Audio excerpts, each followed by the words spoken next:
Assalamualaikum warahmatullahi wabarakatuh.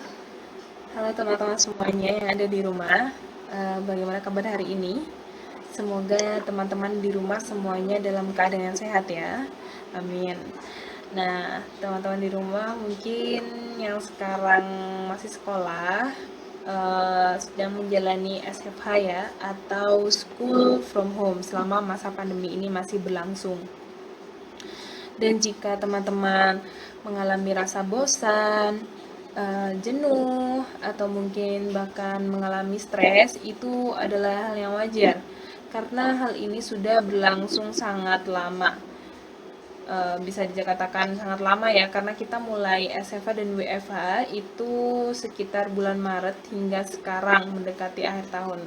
Sudah berbulan-bulan lah. Bahkan bisa dikatakan hampir 1 tahun penuh.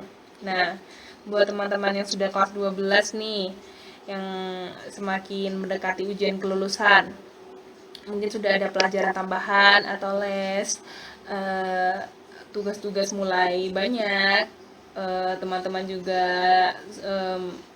sudah mulai ada ujian-ujian dan praktikum, ya kan? Tentunya sudah hal-hal seperti itu tentunya buat teman-teman yang kelas 12 sudah mulai berantakan kan. Belum lagi nih buat teman-teman yang kelas 12 pasti sudah mulai terpikirkan tentang apa yang akan teman-teman lakukan nanti setelah lulus dari sekolah. Apakah teman-teman akan melanjutkan ke universitas atau mungkin teman-teman akan langsung bekerja. Nah, sebagian dari teman-teman mungkin sudah menentukan. Tapi buat teman-teman yang sudah menentukannya pun belum tentu selesai dengan pemikiran-pemikiran seputar hal tersebut, benar? Pasti masih ada nih di antara teman-teman yang tidak henti-hentinya berpikir tentang jurusan apa sih yang akan diambil jika nantinya teman-teman memilih untuk melanjutkan ke perguruan tinggi atau ke universitas.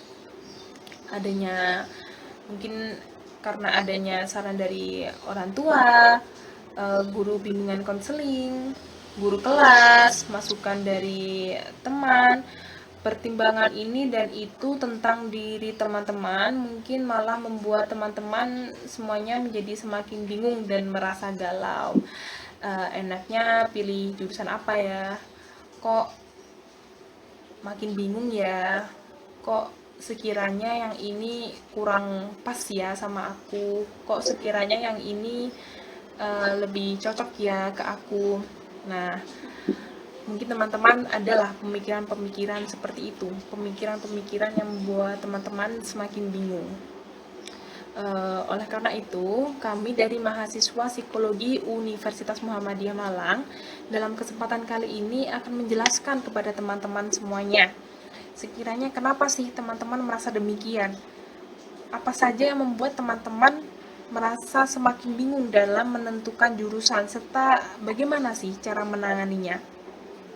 Nah, agar teman-teman semua di rumah bisa segera mengakhiri rasa galau ini dan menjadi yakin tentang jurusan kuliah yang akan teman-teman ambil, tidak perlu berlama-lama lagi, mungkin kita bisa langsung masuk kepada pembahasan psikoedukasi yang mungkin akan sangat berguna bagi teman-teman yang masih merasa galau, bingung, bimbang, mau jurusan apa, dan gak ngerti harus bagaimana cara menanganinya.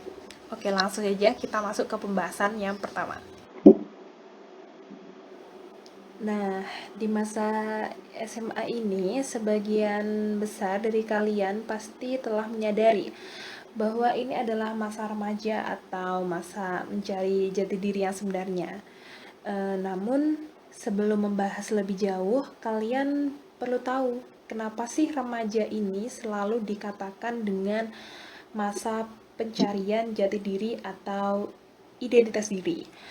Nah, masa remaja ini merupakan masa peralihan dari masa anak-anak ke masa dewasa, yang mana dalam buku Psikologi Perkembangan yang ditulis oleh Santrop menjelaskan bahwa remaja dengan usia 17 tahun sampai dengan 18 tahun berada pada masa tahap identitas versus kebingungan identitas, yang mana artinya apabila pada tahap ini remaja tidak dapat menemukan jati diri mereka, maka mereka akan mengalami kebingungan identitas itu tadi ya.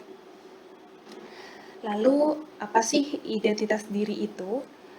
Sebelum saya jelaskan, cobalah kalian bertanya pada diri kalian sendiri dengan pertanyaan-pertanyaan seperti siapa sih saya ini?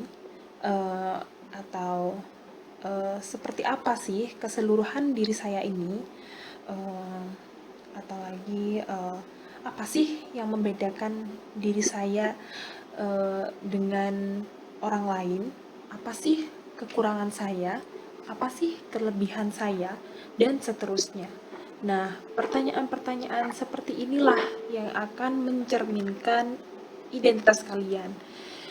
Jadi, jika dilihat dari pertanyaan-pertanyaan tersebut, definisi dari identitas diri itu sendiri adalah potret diri yang tersusun dari berbagai aspek yang mencakup jejak karir atau pekerjaan yang dirintis seseorang atau identitas karir, kemudian keyakinan spiritual seseorang atau identitas spiritual, kemudian sejauh mana seseorang termotivasi untuk berprestasi atau identitas prestasi, kemudian identitas seksualnya, hal-hal apa yang menjadi kesenangan seseorang atau minat, kemudian karakteristik dan kepribadian.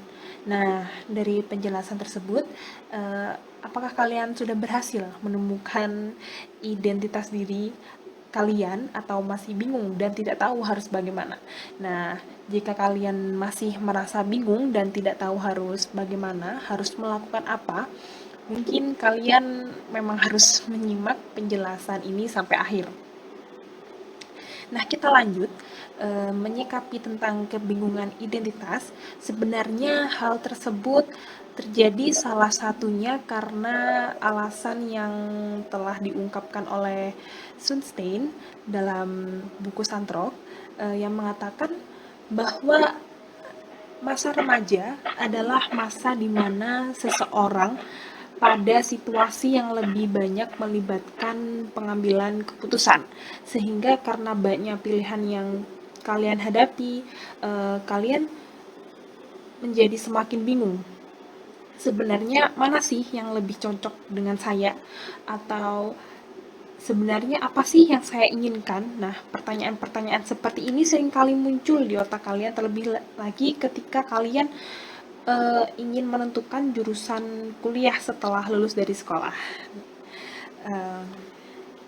Memang salah satu bentuk permasalahan yang ditemui pada masa remaja ini adalah kebingungan dalam menentukan jurusan kuliah yang akan diambil, apalagi jika kalian tidak kunjung menemukan jawaban dari pertanyaan tadi, seperti apa sih yang cocok, apa sih yang saya inginkan. Nah, seperti tadi, remaja mengalami kebingungan dalam menentukan pilihan dari berbagai macam jurusan di perguruan tinggi yang menawarkan keahlian tertentu pada tiap-tiap jurusannya. Apakah kalian tahu bahwa sebenarnya itu telah banyak penelitian yang dilakukan untuk mengetahui dampak dari kebingungan dan menentukan jurusan kuliah ini. Salah satunya adalah penelitian dari Educational Psychologist dari Integrity Development Flexibility atau IDF yang menyatakan bahwa sebagian besar mahasiswa Indonesia itu masuk jurusan yang tidak sesuai dengan dirinya atau salah jurusan.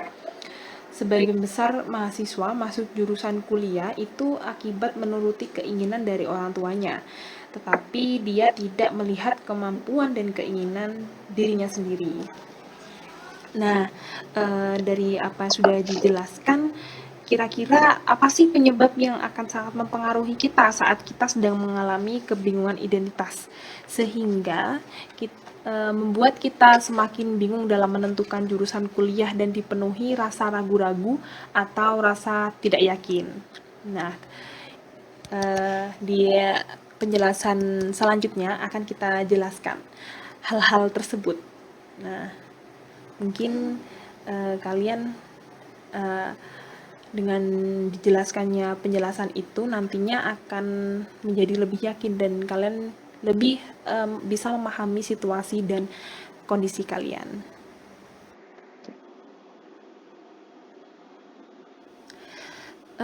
Secara garis besar, ada 3 hal yang menjadi penyebab kenapa kalian merasa sangat bingung dalam menentukan jurusan kuliah dan menjadi galau seperti saat ini. Yang pertama adalah konflik batin antara memilih jurusan yang sesuai dengan keinginan atau minat atau memilih jurusan yang sesuai bakat. Yang kedua adalah kebimbangan dalam memutuskan untuk mengikuti pendapat diri sendiri atau pendapat orang tua. Dan penyebab yang ketiga adalah karena adanya berbagai macam masukan yang berbeda dari guru-guru dan teman-teman di sekolah. Nah, untuk lebih jelasnya akan dijelaskan secara satu persatu. Untuk yang pertama adalah kebingungan karena konflik batin yang terjadi dalam diri kalian. Apakah kalian akan memilih jurusan yang sesuai keinginan atau minat, atau memilih jurusan yang sesuai bakat? Nah, perlu kalian ketahui juga bahwa salah satu masalah yang sering dihadapi oleh remaja adalah ketidaktahuan mereka tentang minat dan bakat yang dimiliki. Hal ini tentunya menyebabkan mereka kesulitan untuk menentukan pilihan rencana studi dan karir di masa depan, seperti yang kalian alami saat ini. Hingga pada akhirnya kalian jadi lebih cenderung untuk mengikuti keinginan orang tua atau mengikuti jurusan yang disarankan oleh orang lain seperti guru dan teman. Saat hal tersebut terjadi, tentu saja akan sangat memungkinkan kalian mengalami salah jurusan, karena apa yang diinginkan orang tua atau disarankan oleh orang lain itu belum tentu adalah bidang yang kalian sukai. Jika kalian sampai salah mengambil jurusan, hal itu tentunya juga akan berdampak pada jalan karir kalian loh. Sedangkan menurut Ginsberg, pemilihan karir merupakan proses pengambilan keputusan yang berlangsung sepanjang hayat untuk mencapai kepuasan karir. Ingat ya, sepanjang hayat. Padahal pemilihan jurusan kuliah di sini itu termasuk langkah awal dari penentuan karir kalian di masa depan. Jika langkah awalnya saja salah, bagaimana dengan selanjutnya? Nah, maka dari itu, fokus yang akan dibahas kali ini adalah tentang minat dan bakat yang sangat besar pengaruhnya terhadap proses penentuan jurusan. Pertama adalah pembahasan mengenai minat terlebih dahulu. Minat di sini terbagi lagi menjadi 2, yaitu minat terhadap pendidikan dan minat terhadap pekerjaan. Semakin beranjak remaja, terdapat perkembangan minat dari masa anak-anak. Begitupun dengan minat pendidikan dan minat pekerjaan yang mengalami perkembangan.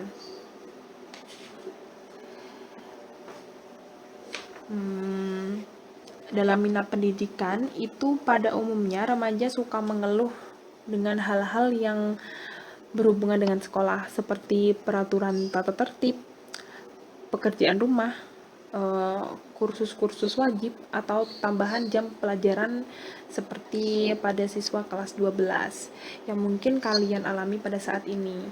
Meskipun demikian, sebagian besar remaja dapat menyesuaikan diri pada permasalahan-permasalahan dihadapi selama menempuh bangku sekolah, baik akademis maupun sosial. Semua juga tergantung dari diri individu dan diri kalian masing-masing yang menganggap sistem pendidikan itu seperti apa. Jika dari minat pendidikan saja sudah susah, apalagi minat pada pekerjaan, ya kan? Nah, sedangkan minat dalam pekerjaan itu menurut Harlock, remaja masa kini lebih berminat pada masalah karir. Terdapat perbedaan nih pada pemilihan karir laki-laki dan perempuan. Remaja laki-laki itu memilih pekerjaan yang menurutnya menarik dan melihat pekerjaan dari sisi tingginya martabat suatu pekerjaan yang dapat membawanya meraih kesuksesan karir. Mereka menganggap bahwa karirnya dapat meningkatkan status sosialnya di masyarakat. Berbeda dengan remaja perempuan yang memilih pekerjaan hanya untuk mengisi waktu sebelum menikah, serta mereka memilih pekerjaan yang dapat memberikan masa bekerja mereka itu rasa aman dan tidak banyak menuntut waktu. Nah, menurut Thomas dalam Harlock juga pada masa remaja akhir, remaja itu belajar membedakan antara pilihan karir yang lebih disukai atau dicita-citakan. Sehingga pada masa ini, minat karir seringkali menjadi sumber pikiran. Mereka mulai berpikir praktis dan realistis dalam menghadapi masalah karir. Jadi, dari penjelasan ini,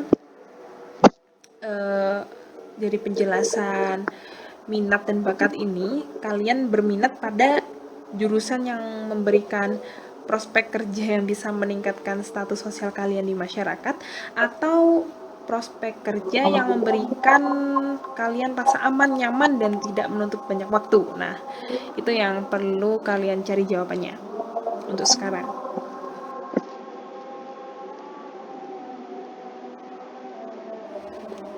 Nah, masuk ke pembahasan kedua, yakni bakat. Sebelumnya, apa sih bakat itu?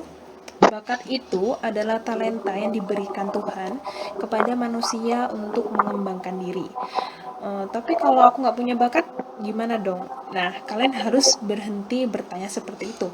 Karena setiap manusia itu pasti memiliki bakatnya masing-masing. Pada pengertian bakat, terterakan bahwasanya bakat itu untuk mengembangkan diri. Kalau kalian merasa tidak memiliki bakat, artinya kalian belum mau mengembangkan diri.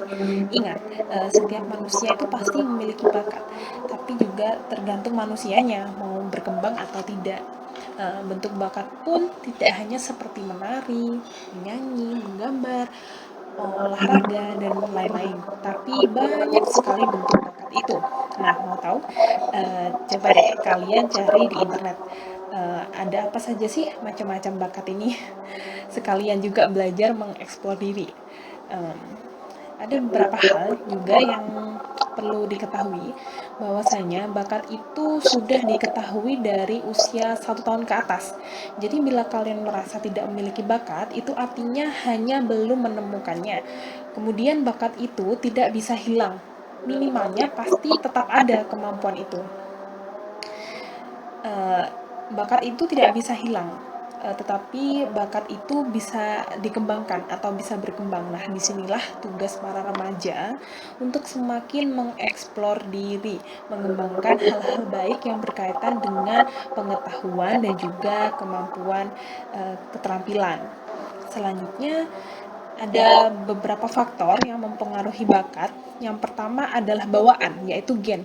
Seperti pada sebuah film berjudul Gifted, yang mungkin kalian juga pernah tahu atau bahkan sudah pernah melihatnya, itu menceritakan seorang anak yang ibunya merupakan ahli matematika yang sangat cerdas. Nah, anak perempuannya itu ternyata mewarisi kecerdasan dari sang ibu.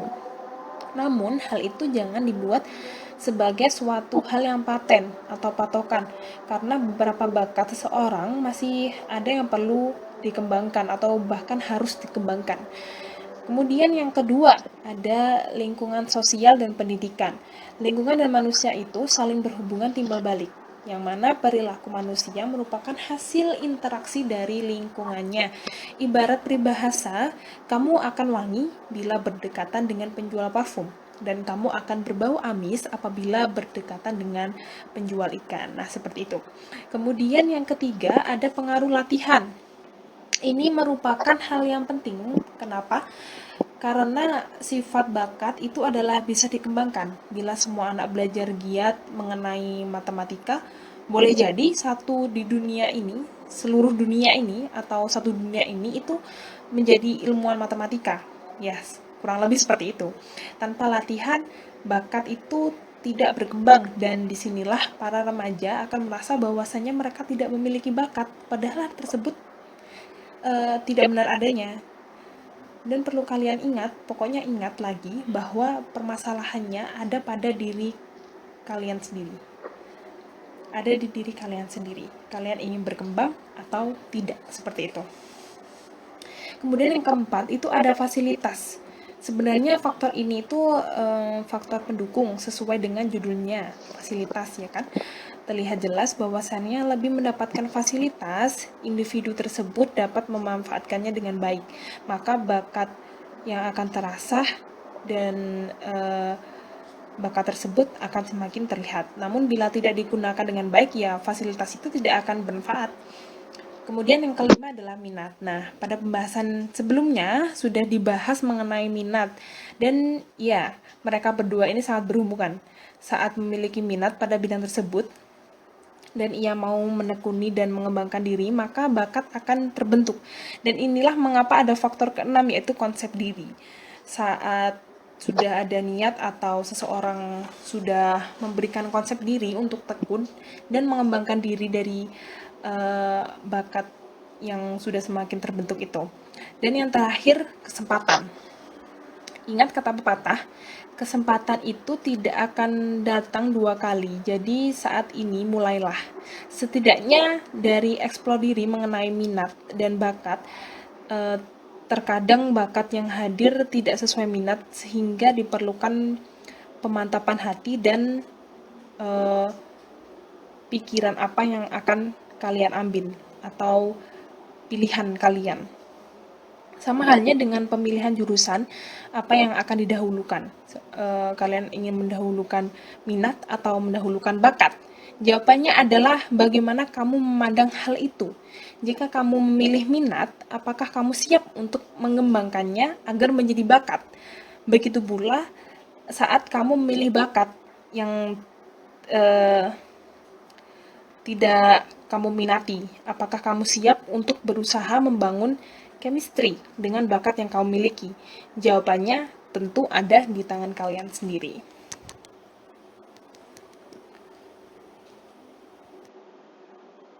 Wah, ternyata pembahasan mengenai minat dan bakat cukup panjang ya. Tidak terasa kita sudah menghabiskan banyak waktu dan masuk pada sebab kedua, yaitu adalah kebimbangan dalam memutuskan untuk mengikuti pendapat diri sendiri atau pendapat dari orang tua. Nah, siapa nih yang biasa nurut banget sama orang tua termasuk dalam penentuan karir? Coba deh kalian perhatikan pembahasan berikut. Benar, bahwa orang tua itu memiliki pengaruh yang besar dalam pemilihan jurusan kuliah anaknya. Anak biasanya mempersepsi keterlibatan dan pengaruh orang tua sebagai hal yang positif dan hal yang negatif. Hal positif yang dirasakan adalah ketika semakin menguatnya anak dalam memilih jurusan kuliah.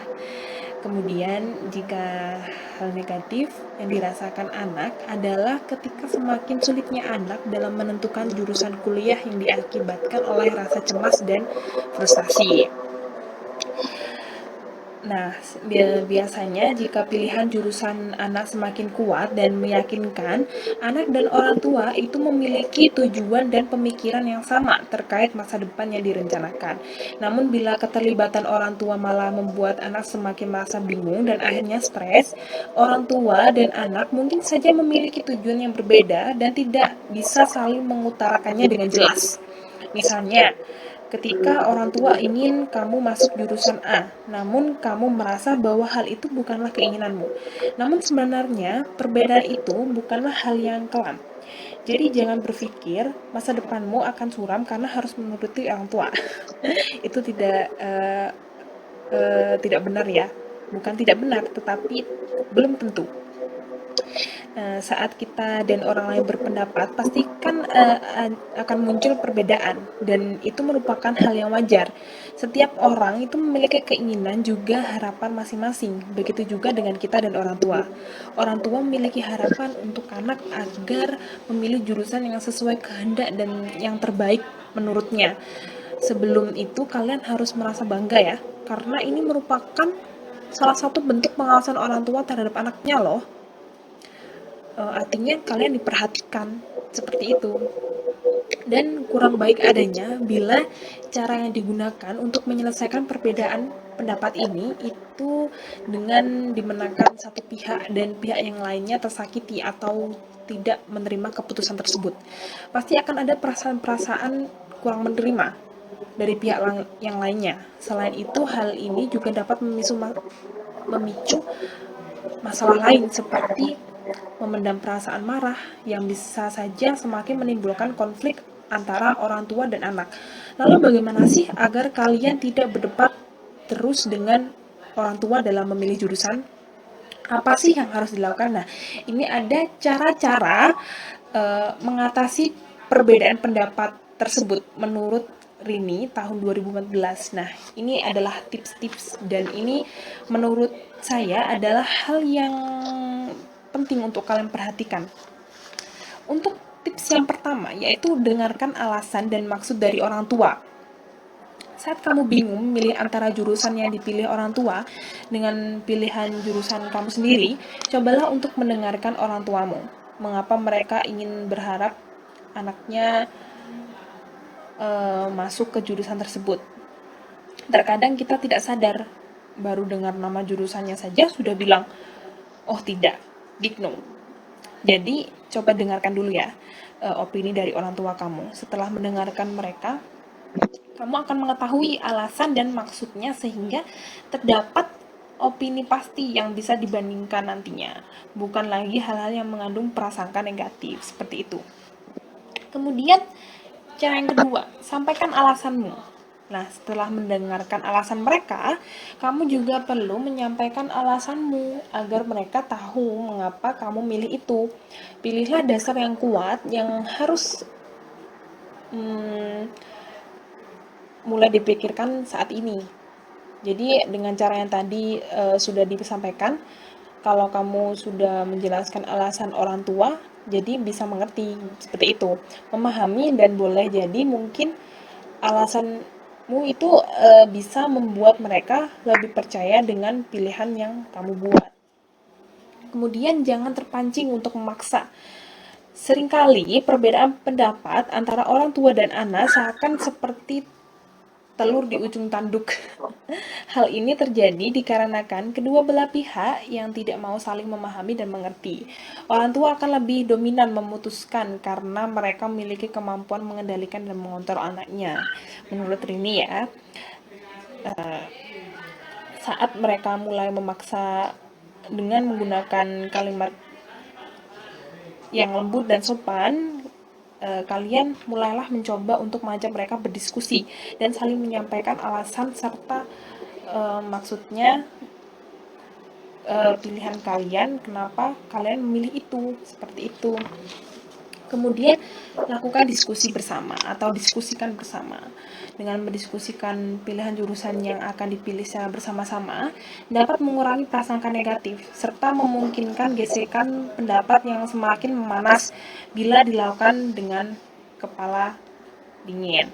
Dalam mendiskusikan dengan orang tua, baiknya kalian dilakukan dengan santai, namun tetap dalam konteks. Jadi buat kamu, usahakan untuk mengontrol emosi dan jangan mudah terpancing untuk marah ya teman-teman.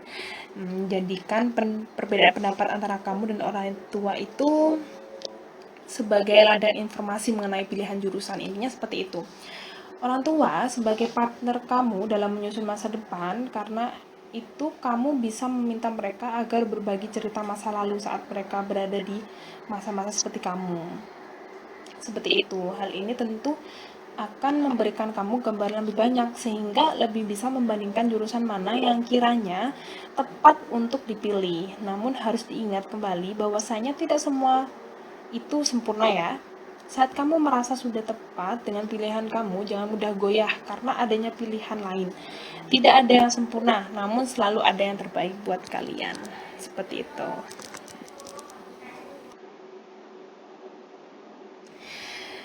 Nah, akhirnya kita masuk pada pembahasan yang ketiga atau pembahasan yang terakhir, yaitu karena adanya berbagai macam masukan yang berbeda dari guru dan teman di sekolah. Ayo, apakah kalian termasuk tipe orang yang mendengarkan semua masukan dan saran dari orang lain dengan mudah? Atau kalian mungkin tipe orang yang mudah dipengaruhi? Nah, bisa jadi karena hal itulah kalian merasa kebingungan dalam memilih jurusan. Karena mungkin saja kalian merasa bahwa masukan semua orang itu perlu dipertimbangkan dan tidak ada salahnya. Jadi gimana ya? Mungkin seringkali teman-teman juga bingung karena orang luar seperti teman atau guru itu ikut memberikan masukan. Masukan guru itu biasanya kan mengacu pada kemampuan kita serta prestasi yang kita dapat. Dan teman-teman itu biasanya lebih menyarankan untuk mengikuti kata hati kita sendiri atau justru ikut dengan mereka saja. Nyatanya dalam penelitiannya Ruwono, Joko, dan Pradekso tahun 2014 itu menyatakan bahwa intensitas kelompok dapat mempengaruhi pemilihan jurusan atau dapat berpengaruh pada pemilihan jurusan. Sedangkan dari jurnal Sampai dan Diantara tahun 2014 pun juga mengatakan bahwa memang peran teman sebaya dan guru itu sangat signifikan. Namun perlu kalian ingat bahwa tidak semua masukan itu harus kalian cerna dan dipertimbangkan. Satu dua masukan mungkin memang dibutuhkan untuk membantu kita keluar dari jalan buntu. Namun dalam percobaan mencari jalan keluar tersebut, kita tidak harus mengeksplorasi semua hal yang kita dapatkan. Cobalah untuk lebih mementingkan diri kalian sendiri. Pentingkan pendapatmu sendiri, berpikirlah untuk dirimu sendiri dan pahami perasaanmu itu bagaimana. Karena pendapat semua orang itu pastilah berbeda dan kalian tidak akan bisa mencerna semua itu dengan baik jika harus mempertimbangkan semua pendapat. Semakin banyak pendapat yang dipertimbangkan, maka semakin banyak perbedaan pula dan tentunya akan semakin sulit kalian dalam menentukan pilihan. Jadi cobalah membuang hal-hal yang menurut kalian kurang penting dan kurang kalian setujui. Pilihlah satu dua pendapat saja untuk kalian jadikan bantuan atau jadikan kalian pertimbangan dalam memilih jurusan perkuliahan. Dengan begitu kalian tidak akan semakin bingung. Jadi seperti itu.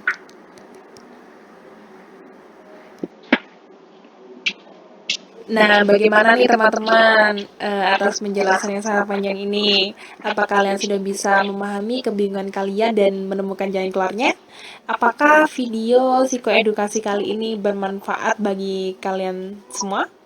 Semoga apa yang disampaikan dalam video ini dapat membantu kalian mengatasi rasa galau kalian ya. Mungkin sampai di sini dulu penjelasan dari kami. Atas kekurangan dan kelebihannya, kami mohon maaf. Mungkin kita bisa bertemu di lain kesempatan dan juga di lain pembahasan, di lain waktu ya. Mungkin itu saja. Kami mengharapkan yang terbaik buat teman-teman lah pokoknya. Semoga kalian bisa segera keluar dari rasa bingung dan rasa galau ini. Cukup sekian. Assalamualaikum warahmatullahi wabarakatuh. See you.